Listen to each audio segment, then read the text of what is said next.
Ian Lindsay of Lindsay and Associates has played an active role in the local community since 1979. He has been with RE/MAX, Vancouver Island's most advanced real estate business network, since 1996, marketing and selling residential, rural, strata, recreational, investment, and project development real estate. Ian has received several awards recognizing his exceptional community commitment locally, as well as awards for outstanding performance and achievement from both RE/MAX International and the Vancouver Island Real Estate Board. You'll find true real estate professionals at ianlindsay.ca. Here come Peter, here comes Dave. Oh, listen. Bringing stories, making waves, no missing. Spinning tales in the podcast cave, so sweet. Laughs and insights everywhere, what a treat. Peter and Dave, they're on the mics, alright. Join the ride, it's gonna feel just right. Welcome to the Pulse Community Podcast, and greetings from Vancouver Island, home to over 500 named mountains, an estimated 7,000 black bears, and nearly 900,000 people, two of whom are currently at work on a podcast featuring stories from the Mid-Island region, and one of them is my podcast co-host, Dave Graham. I'm here. Oh, it's okay. I'm here. Sorry, I was getting some reps in. Yeah. And that, folks, is Peter McCully, co-host and producer and all-around nice guy. Oh, and while we're talking numbers, Vancouver Island is home to as many as 250,000 deer. Actually, I saw the tiniest fawn I've ever seen a couple of days ago. Oh, it was adorable. It was so small. It was really neat. Do you need to take a minute there, Dave? What's going on? No, I'm good. Just getting my workouts in whenever I can throughout the day, you see. Maximize the pump, as they say. I think that's what they say. Bathing suit season is coming. Summer's almost here, and I figure that gives me about 3 weeks to get in shape. This, folks, is where we add the disclaimer that medical advice should be sought before engaging in any weight loss program. I have done 10 push-ups already today. Coming up on this episode, Jim Moroz of the Seaside Cruisers stops by to talk about the biggest car show on Vancouver Island, the Father's Day Show and Shine in Qualicum Beach. All the money that we raise goes to charity except for the startup cost of the following year. So last year, we gave over $38,000 to local charities. This year, it depends on, how we do in the T-shirt sales and how many registrations we got, plus our sponsors. So I would suggest it'll be over 30,000 eatery again this year.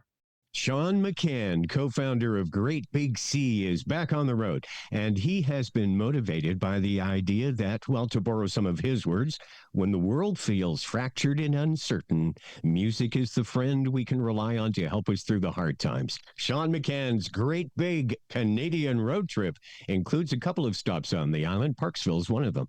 Regardless of who you voted for in this election that we just recently had, I think it's really important now that Canadians remain united.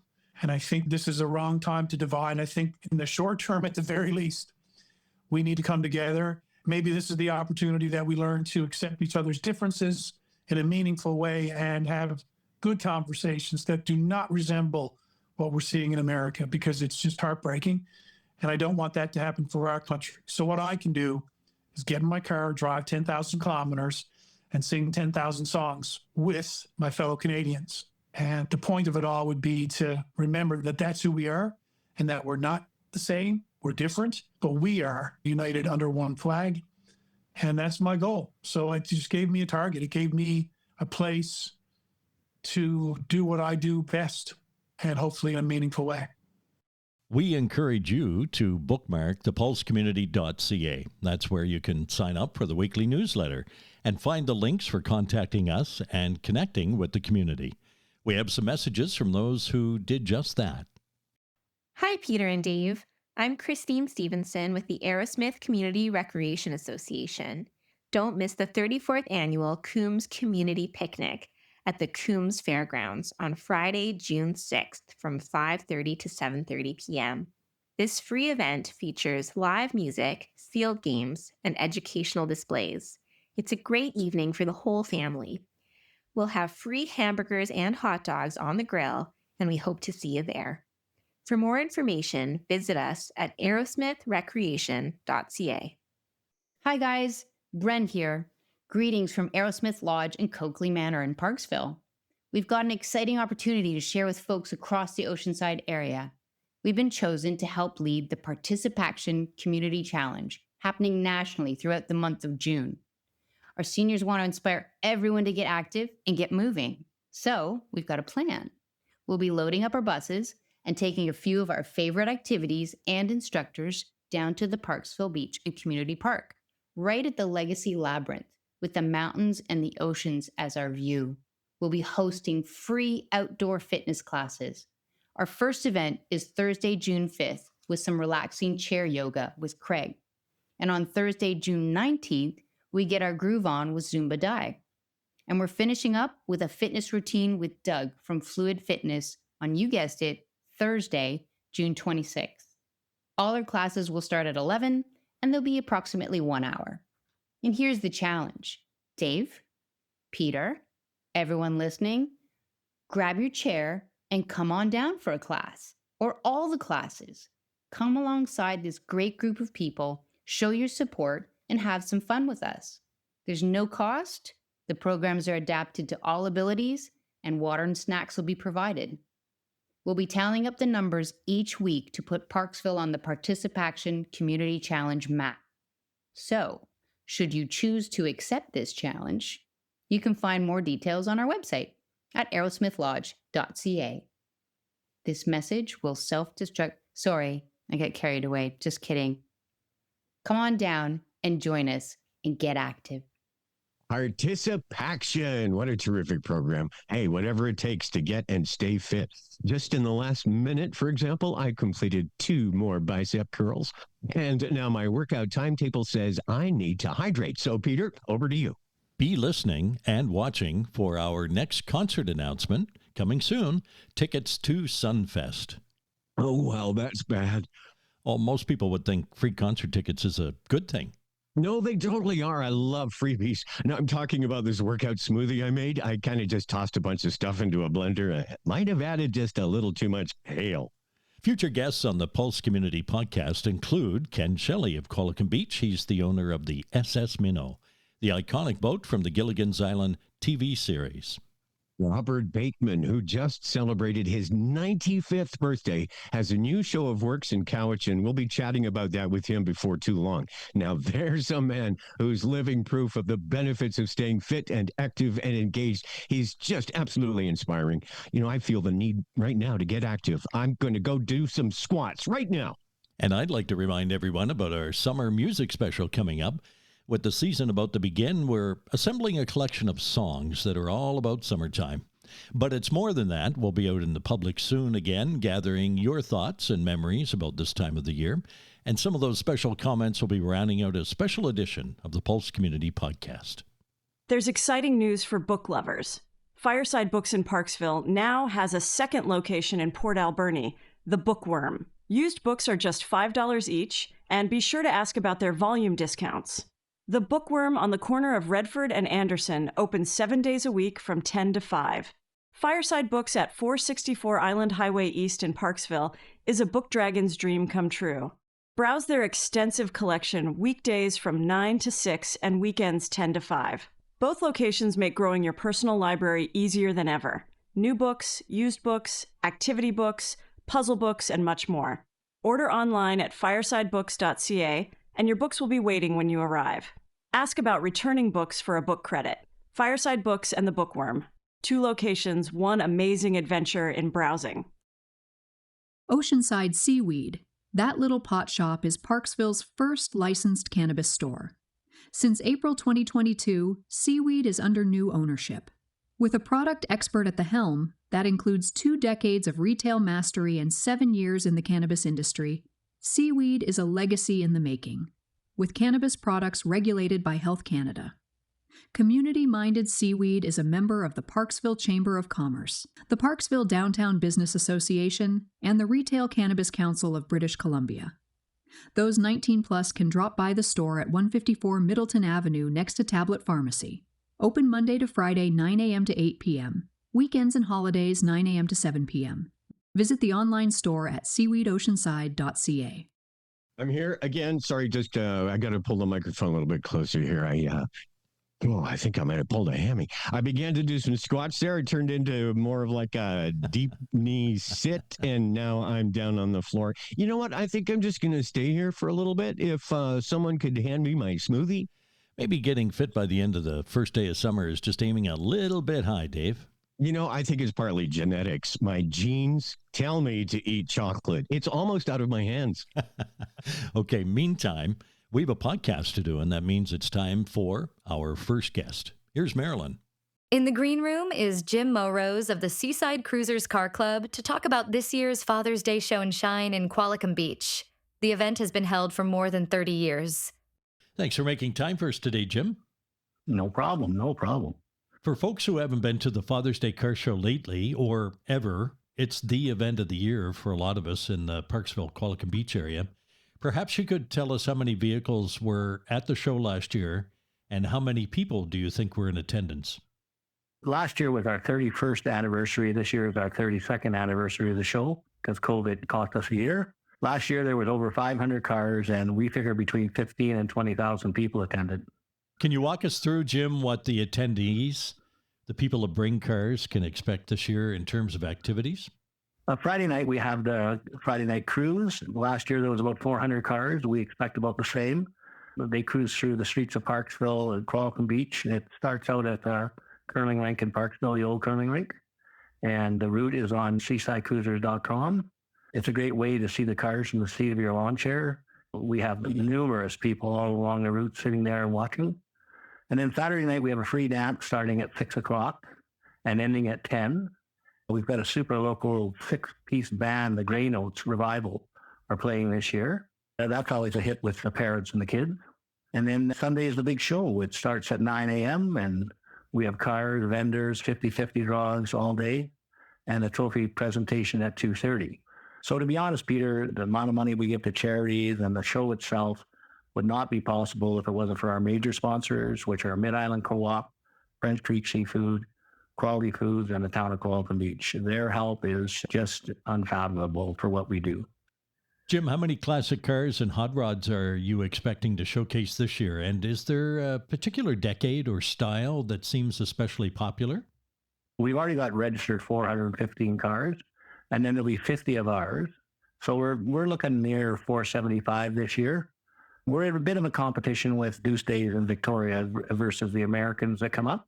I think they make their mind up that they're going to come to one show, and typically a lot of them come to our show, but every 3 years when there's Deuce Days in Victoria, they go there. So as far as popular models, they're all popular. You know, we got them right from the 30s right up to whatever model you want to bring. So they all seem to get lots of action. What's the oldest car that you recall seeing at the show in your 30 years? Well, it'll be a 32 Ford. You know, those are very popular. That's the Deuce. We've had some 1919 cars, you know, the Model A's and Model T's. I love attending the car show, and I'm always interested to see how you've got the cars laid out. Some years there seems to be like 56, 57 Chevys in a row, and then the Corvettes seem to be over here, and the Datsuns seem to be over there. How actually do you do that? We used to have what was known as priority parking, and we'd bring in certain amounts of cars. But we found that to be very hard to get all the cars parked by 8:30 in the morning. This year, if you register between 1 and 275, you get basically the good spots downtown, and then 275 and up or further out on the periphery. But we're not having any specialty parking at all this year other than the 4 major sponsors. If they want to park a car, that's different. If you want to park with your friends, you got to all line up behind each other, and then we'll bring you all in and we'll park you together. But in past, we used to save spots, and we're not doing that anymore. Because I don't feel it's fair to the gentleman that registers, say, number 10, and then he walks across the street and sees number 400 because they came with a group. We've been getting good feedback about that. Speaking of feedback, Jim, what kind of feedback do you get from the local merchants about the impact of the car show? You mentioned that you thought there was somewhere in the vicinity of 15,000 people last year. One would think that would be a boon to the area. Yes, the feedback has been overwhelming. Many local businesses are sponsors of the show. The restaurants do an overwhelming amount of business, and the service clubs like the Rotary and the Shriners also participate. Shriners does the breakfast and the Rotary does the lunches. So, in fact, the Rotary feeds our people. I never missed the pancake breakfast. Oh, good. That's good. There's a charitable component to the Father's Day show as well. How does that work? All the money that we raise goes to charity except for the startup cost of the following year. So last year, we gave over $38,000 to local charities. This year, it depends on, how we do in the T-shirt sales and how many registrations we got, plus our sponsors. So I would suggest it'll be over $30,000 easily again this year. That's a fabulous amount of money. That'll do a lot of good for a lot of small groups. It does. Tell us about the Seaside Cruisers membership, Jim. How many members do you have and what draws people to join the club? That's a good question. We have approximately 150 members. Of course, we're always looking for new ones, especially younger ones, because we want a younger crowd to start taking over. So our membership is free on the proviso that you volunteer where required to help put on the show. That's all we ask. Our work in the community over the last 32 years of the show itself draws people to join. If they come to the meeting, they can see what it's all about. Do you have folks who show up from outside Vancouver Island with cars? I heard you mention something about the United States, and if so, from how far away? This year, most of it's from the island and the lower mainland, but last year we had a guy from Yuma, Arizona, and we also had a husband and wife drove 2 Corvettes from Toronto to Qualicum Beach to be in the show. He had the new one and he had the older one, and this year, I think the furthest away right now is Edmonton. You don't happen to recall what kind of a car it was that came from Yuma, Arizona, do you? He had an old Thunderbird from what I recall. And he broke down and he just wrote one hard luck story too, but we gave him the furthest away trophy. A really nice guy, an elderly gentleman too, but it wasn't a young guy. What's the hard luck trophy? The hard luck trophy is whoever has the worst luck getting to the show, like breakdowns or missed the ferry or whatever. So it's a hardship award. And really, it's probably somebody who broke down mechanically. Like one year we had a participant who brought a 57 Chevy convertible. Well, this is an unusual vehicle. He had made it from a hardtop, cut the top off and made a convertible. And then there's a gentleman in Nanaimo that has a Batmobile. He said he couldn't come because it wouldn't start or something. But the good thing we never eliminated the bat sign, but it's unbelievable some of the stuff that comes in there. We had a guy last year that brought a funny car, dragster. When he started it, he just about broke the windows. With a show this big, you must start planning right after. Yes, we do, Peter. Yes, we do. It never really stops. We have a bit of a lull in August towards January, and then we're on full on beginning of February, and we just go. Right after the show, we all catch our breath, and you're still doing some stuff during the summer. You've got to have a meeting to decide what charities are getting the money, and then we have to take the money out to the charities, etc. So it's a yearly job. It keeps you busy, yeah. What initially got you involved in the Seaside Cruisers, and what keeps you passionate about classic cars? Well, my good friend Alex Blanca used to be the president, and he sadly passed away last year, and he got me to join as a vice president. And I was attracted to the charity component myself and the camaraderie of the car culture. I've been going to car shows now for 25 years, and I've owned over 100 cars in my lifetime. Currently, I have a 73 Cuda that I took every nut and bolt out. Everything that car had nothing on it, not a screw, and had it redone, had the paint done, and then the engine done, and I put it all back together. Currently, I've got a 72 Chevelle convertible I'm working on. It's a love affair I've had with cars since my early teens, for probably 60 years now. Well, Jim, if you were lucky like that fellow in the lower mainland recently and won $10 million on the lotto, and you had a chance to pick up another vehicle, what would it be? It'd probably be a 68 Mustang fastback. I had a 69 Mustang when I was younger, or a Hemi Cuda, but the last Hemi Cuda convertible, 1971, sold at auction. Now, they only made 11 of them in 71, but it sold at auction for $3.5 million. That's a $4,500 car back in the day. $3.5 million US. There's some capital gains on that, I think. Oh, I think so. Yeah. Jim, as an organizer, what moment or aspect of the Father's Day Car Show brings you the most satisfaction, and why do you continue to dedicate your time to the event?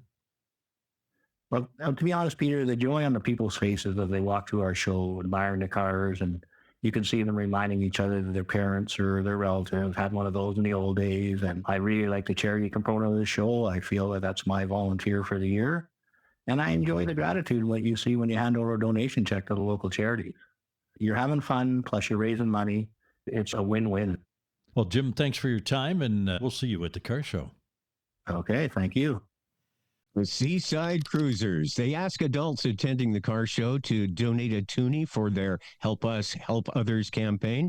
The big car show weekend launches with the cruise night on Friday, the 13th. Bah, we're not superstitious around here. Everything's going to be fine. Knock on wood.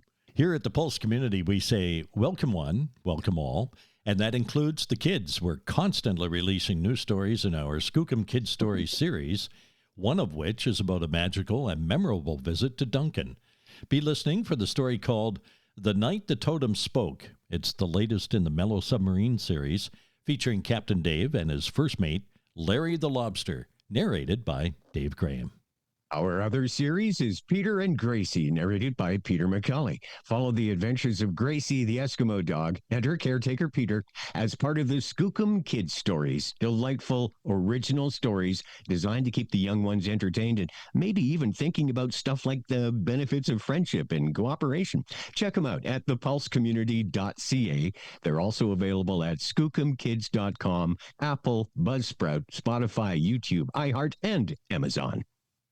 The Pulse Community Podcast is brought to you in part by Windsor Plywood in French Creek, specializing in hard-to-source interior and exterior home finishing products, including flooring, doors, and moldings, and exterior project materials such as yellow cedar.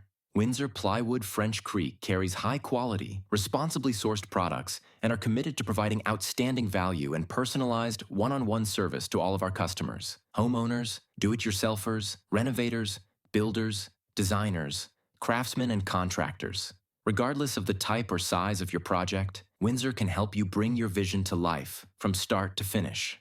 Let Windsor Plywood in French Creek help you with your renovation, new build, or building project. Visit them online or call 752-3122. Ian Lindsay of Lindsay and Associates has played an active role in the local community since 1979. He has been with RE/MAX, Vancouver Island's most advanced real estate business network since 1996, marketing and selling residential, rural, strata, recreational, investment, and project development real estate. Ian has received several awards recognizing his exceptional community commitment locally, as well as awards for outstanding performance and achievement from both RE/MAX International and the Vancouver Island Real Estate Board. You'll find true real estate professionals at ianlindsay.ca. Well, Peter, I managed to get up off the floor. I tell you, that first squat, it just caught me off guard or something. Probably didn't do enough warming up. That's it. I got to stick with it, though. I need to get in shape in time for summer, just weeks away. May I remind you of the disclaimer from earlier? You know, Dave, the experts all agree that goal setting involves setting realistic and achievable goals in your exercise routine. It almost sounds like you're saying that you don't think I'm going to have my bikini bod by the first day of summer. Well, challenge accepted. I'm going to move up to the 5-pound weights, and I'm going to show you. Now, where's my kale smoothie? And who's our next guest? Sean McCann is one of the founding members of Great Big Sea, the Newfoundland folk rock band that toured the world. He's back on Vancouver Island with the Great Big Canadian Road Trip, one man. One guitar, one country. Thanks for making time for us today, Sean. Hey, Peter, it's great to see you again. How you getting on? I'm doing all right. I'm just working up to this big tour I put together for myself. 26 shows is a lot of work, so I'm just kind of managing all the things that go with that and looking forward to getting behind the wheel and doing the drive. Yes, you're going to be driving over 10,000 kilometers from the very first venue to the last venue. And I haven't done it since I was 21 years old with Great Big Sea, in which case we did it several times in a couple of years. I remember at the time thinking I didn't want to do it again. I'll be 58 when I start this. I'm actually looking forward to it in the sense of revisiting my youth, but I also just want to reconnect with the country. There's a lot of talk about nationalism and the threats to our sovereignty, and I want to go out and find out what Canada really is now. It's been a while, so I want to see where we're at and see if we're as truly divided as the media would let us believe. You were born in Carbonear, grew up in St. John's, and as you say, helped co-found Great Big Sea. The band had 11 gold albums during its run. Now, these days you live in Ottawa, which is probably a pretty exciting place right about now. Never a dull moment here in Ottawa. The reason I moved here is because, like many Newfoundlanders, move is for work. Ontario is where all the people are, so I'm able to sustain a career relatively close to home. Ottawa was also the biggest market we had as a band, so we were always very welcome here. I just got to know the city really well. It became like a second home to me, so we were happy to park things here, and everyone's been great. Everyone's been super friendly. I've been here for 10 years now, and it's been so far so good. Do you get back to Newfoundland every once in a while? I go back for a weekend or two in the summer usually. I still have people there, and I'm going to go back with my kids this summer who are now young men. They haven't been back in about 4 years, so we're looking forward to that and just seeing where things are going. Things change so much and so fast, so every time we go back, it's different. We met a million years ago at the East Coast Music Awards when Great Big Sea made the jump to the mainland, as they say.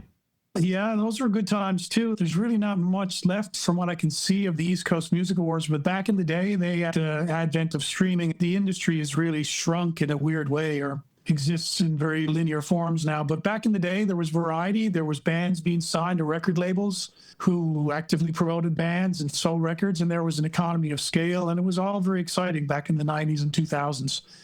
I remember it well. Yeah, good fun. Would it be fair to say that you can find Newfoundlanders wherever you travel? I certainly do. A lot of that is just the economics of it. You know, it was a colony populated by the English and Irish who were fleeing famine or wanted a better lives for themselves, came over. And then, you know, quickly the population became too big there to be sustainable on its limited resources. So it really had one-trick pony with codfish. Most people had to leave for work, and that was usually the States or the mainland Canada. So when we first started with the band, the diaspora of Newfoundlanders, I didn't realize it, but they were everywhere. In every nook and cranny of Canada and the U.S., there was Newfoundlanders who left home to find a better life. As you travel across the country and are preparing for another tour, I'm sure you have a story or two about some of the people that you've met along the way. Do folks just come up to you and try out their songwriting on you, or talk about a story of where they met, or a story about back home? There's definitely a lot of nostalgia for the band now. I think people are taking comfort in the past a little bit when the future is looking so uncertain, and I totally get that. As far as songs go, it's really hard as a songwriter to be motivated to create now because it's so hard to do anything with it, really, to share it in a meaningful way. So we keep trying, we keep experimenting with ways. I just started a Substack, which is where I'll release my new music for the rest of the year. Again, just trying to get out from the algorithms and back into people's hearts and minds. I guess that's why you don't see many new artists, because it's just so difficult to start now, and there's no real support systems for people starting out. So, you know, when I do go out there, I do have young people, but they're usually in their teens or younger, and the big joke is my mom loves your band. So there is a new generation being exposed to Sean McCann songs and Great Big Sea songs because moms are coming out in great force, which I'm grateful for. And maybe that's how it'll get passed on. Certainly folk music is known to be passed on orally, so I think that's why it's important that I be present in face-to-face, which is all that really matters to me. I'm kind of done with social medias. I just love performing. I always love being in a room singing with people, and not for people, but with people. Whatever I have left in my career, that's what I'll end up doing. I noticed that one of your stops on this current tour you're planning is a fundraiser in Alberta. And one thing about Newfoundlanders is they're very generous and welcoming. And as a member of Great Big Sea and as a solo artist, you've been involved in a number of fundraising and advocacy programs using what you have to help others. When I reached out, a large portion of this is me renting churches who were available, which I didn't think I'd find my place in, but venues are so clogged with nostalgia acts now that it's really hard to find a place to play. So when I reached out to churches, some of them were really excited and got behind it. And I've learned when people want you there, that's the first sign, and then they're willing to help, you know. Then there was causes that presented themselves. Certain communities were obviously more at a disadvantage. And in Jasper, I had reached out to the Anglican Church to do a concert. The pastor got back to me. They usually have concerts there, so this was a venue that's been known for presenting concerts. So I reached out to them and see what the rent would be. And they said, Sean, this brings a tear to my eye. We wish we could host you, but our church burned down. That was a very sobering moment for me. I've learned about the Jasper fire and how devastating it was. In fairness to me, the website and the Facebook page of this church, the Anglican Church, was still open, so I didn't know. I guess they have an online community, but the church itself is gone. So we persevered and we ended up in a smaller but very historic church there that is now a Baptist run church, but the historic Jasper Park Church. I talked to some people around the ground. People are really hurting in Jasper. People are homeless in Jasper. People lost everything in Jasper. So I'm going to go to Jasper and I'm going to donate 100% of whatever we generate to their local food bank, which is the line of first defense when things go bad. When things present themselves like that, I'm honored and humbled to be able to participate in that. But I don't think it's just Newfoundlanders. I think Canadians still want to do that for each other. And when you have the opportunity, why wouldn't you? Sean, you've said that current U.S. visa restrictions and some of the tensions that are ongoing influenced your decision to tour exclusively across the country this summer. Can you elaborate on how the changing political landscape has affected your perspective as a Canadian artist? I'll start by saying I love Americans. I love them so much. I married one. My wife is from Minnesota, and my kids are dual citizens. I typically go down to the States every summer and do a run down the Eastern Seaboard, which is great fun because they have beautiful venues and it's good weather and it's good money, quite frankly. It's good business. But with the American election, I was, like many people, shocked and very disappointed. And I started to reconsider that decision. And I'm glad I did, because I just didn't feel like things were going to go well. And I made the decision early not to go. I didn't really know what to do. But then when he came out and threatened our sovereignty, I knew exactly what to do. As Andrea says, my wife, as Canadians, as citizens, we feel small in many ways in the bigger geopolitical universe that we're part of. We don't know what to do to fight back. And at least I know what I can do is sing. What I can do is unite people in songs. And what I'm trying to do here is, regardless of who you voted for in this election that we just recently had, I think it's really important now that Canadians remain united. And I think this is a wrong time to divide. I think in the short term, at the very least, we need to come together. Maybe this is the opportunity that we learn to accept each other's differences in a meaningful way and have good conversations that do not resemble what we're seeing in America, because it's just heartbreaking. And I don't want that to happen for our country. So what I can do is get in my car, drive 10,000 kilometers, and sing 10,000 songs with my fellow Canadians. And the point of it all would be to remember that that's who we are and that we're not the same, we're different, but we are united under one flag.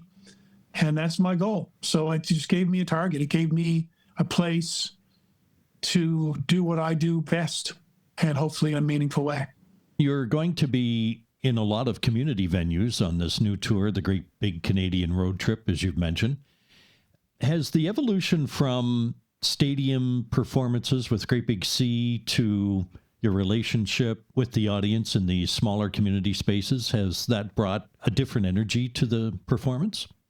I think most will agree that there's a real authenticity when you're in a small space, and my sweet spot is 200 to 300 people. I love that in a church or a theater where there's no distractions. I don't like jumbotrons. I don't like screens, that kind of thing. Just focused. It's just simple lighting, no fancy stuff, no bluff. That's where the honesty comes out, and that's the interaction. It actually creates this interaction with the audience. And as a fan, I've always been drawn to those shows. They're the shows that I pay to go see. And as an artist, I don't care if I ever play another big stadium or hockey rink or festival again. They're just noise, noise, noise. I get it. You want to do it. It never was for me. It's never something I enjoyed. You can make a lot more money there, which is why the business of it still exists. It's not really fulfilling artistically. It never was for me as an artist or a fan. So I just love where I've evolved into. It's kind of where we started. I also love the stinky little dirtbag rock clubs. I love them, where the sweat and the band is in your face. And I always loved that. And that's how Great Big Sea sounded when we started, without a drummer, I might add. We never had a drummer till year 11. So that's the way we were. We were just aggressive, folky, but in your face. The tour description that I've got here says you're going to be visiting some communities you've never played in before. Which stops are you most curious about and why? Oh, there's so many. Like, I haven't been to Rosthern. I haven't been to Kenora, Fort Francis. I just haven't gotten to go to these places. Mipawa. But what I did, quite simply, I had to find a way to get from Ottawa to Victoria and back. And honestly, that took a long time. That was really hard to do because it's a big country and there's not a lot of people in it. So there's some big drives just to get to where there's 1,000 people that may or may not come to my show. Part of me at the end of it all now that it's in play and tickets are selling, what I might have created is, at least for myself, for artists on the East Coast, as hard as it is, because it's not going to be an easy thing to do, but, we all got to try. Just because it's hard doesn't mean we don't do it. That's the situation Canada's in now. But I might have created like a Northwest Passage to get to the middle of the country, and that's via like Sault Ste. Marie, Thunder Bay, Fort Francis, Kenora, like just to get to Winnipeg from Ottawa, that's 3 days. So to connect, like it's 30 hours or something, just straight driving. So if I can make it happen, if I'm successful in this endeavor, and I don't know if I will be, but it looks good now, and this might be the new template on how I actually tour once a year. That's why all these new towns came up. And I thought I'd played everywhere, but it turns out there's lots of places that I've yet to go, and I'm super excited for that. The first time is always a special time. Sean, your solo work has openly addressed mental health and recovery. How do the audiences in smaller communities respond to that theme? Mental health is not just a big city problem. It's a small town problem. I'm from rural Newfoundland. Fentanyl is a big problem there. Mental health is a huge problem. Addiction of every kind is a problem, online and off. Just because you're from a small rural town in Canada doesn't mean you're immune. It certainly means the opposite in many cases. It's everywhere. It's important to remain vigilant. And that's part of the reason why it's important as an artist not to exclude small town Canada from endeavors. I know why. It's because there's less of an economy of scale. It's harder to make ends meet touring because hotels are $300 a night now for a Holiday Inn. Gas is expensive.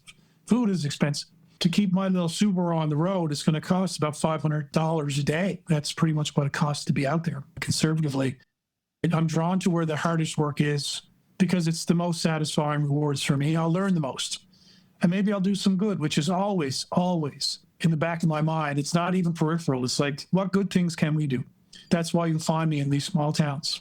And the small town boy that I am, I love them. I have a special place in my heart to them. I live in a big city, but my heart's still in a small town. Sean, did I hear you say you were going to be driving across the country in a Subaru?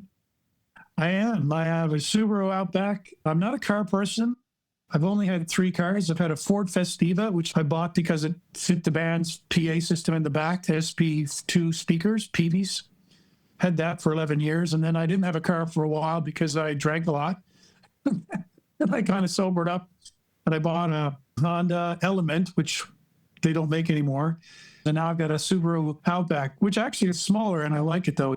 It's great for carrying kayaks and hiking gear around. It's the right car for the shanty man, for sure. So that's what I'll be taking. If there's any Subaru dealerships out there that wish to sponsor any of these events, please feel free to send a note. We'd appreciate your support because we back your product. Hopefully it won't be tariff effective in the near future. Well, Valdi was on the podcast just a few episodes ago, and he was talking about the Subaru that he had for the longest time. And when he retired it had 475,000 kilometers on it. Yeah, at the end of this tour, I'll be pushing 200,000. And a lot of respect for Valdi, too. He actually lived in Newfoundland for several years. He wrote a song called Arnold's Cove Girls. I have the 45, a very rare one.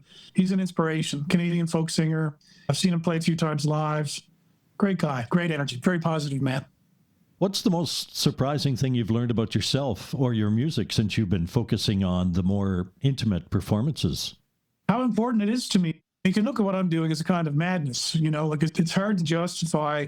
Every year there's more work and less opportunities. That's just reality. I'm not even here to complain about it. That's the reality.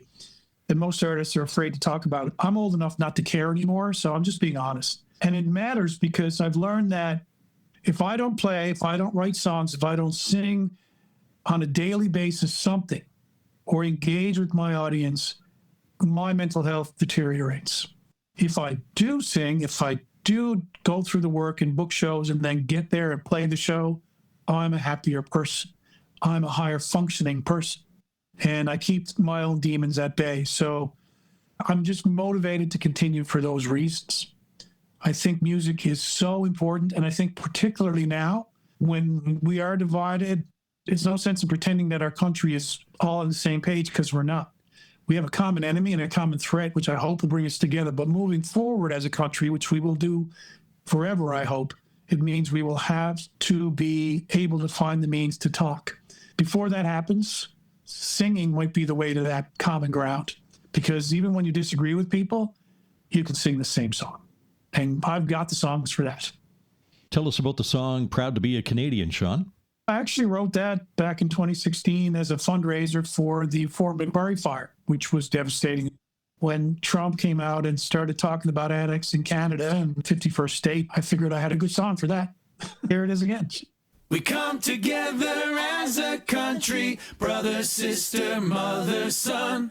Like the true north, strong and free, I'm proud to be a Canadian.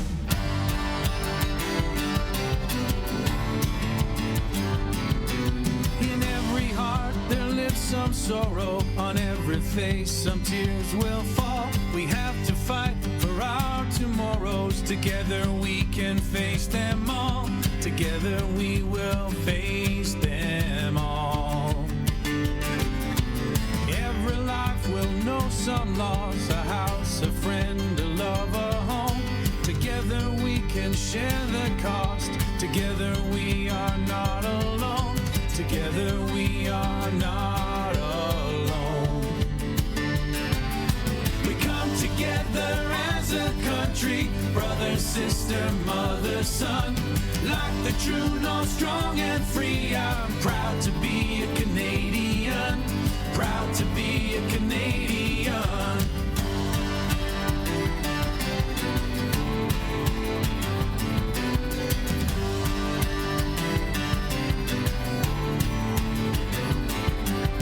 Every day shall end in shadow. Every night soon finds the sun. We dig down deep and we do our best. We help each other, everyone. We help each other, everyone. We come together as a country, brother, sister, mother, son. Like the true north, strong and free, I'm proud to be a Canadian. I'm proud to be a Canadian. As the fire burns, this lesson we shall learn. From the mountains to the sea, we stand on guard for thee. We come together as a country, brother, sister, mother, son. Like the true north, strong and free, I'm proud to be a Canadian. We come together as a country, brother, sister, mother, son.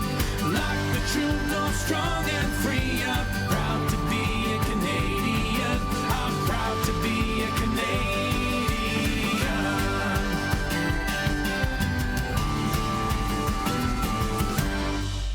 Sean, I was on your website and saw that you have some merchandise for sale.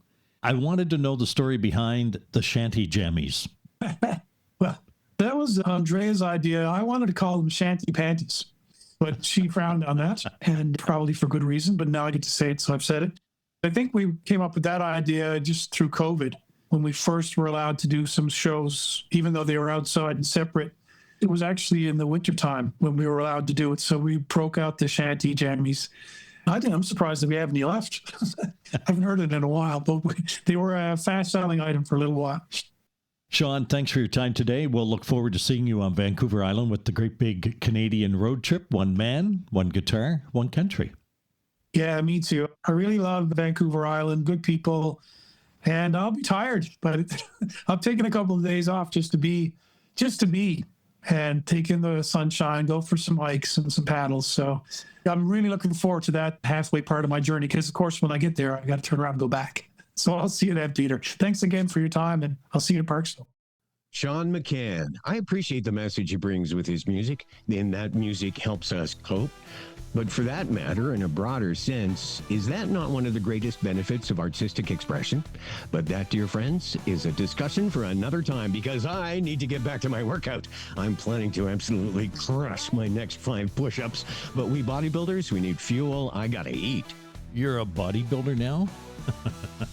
Okay, Arnold. What do you say we head down to the cafeteria and see what special Mabel has for us today to help you build that bod? Hey, which ice cream do you figure has the most protein? Here come Peter, here comes Dave. Oh, listen. Bringing stories, making waves. No missing. Spinning tales in the podcast cave. So sweet. Laughs and insights everywhere. What a treat. Peter and Dave, they're on the mic, so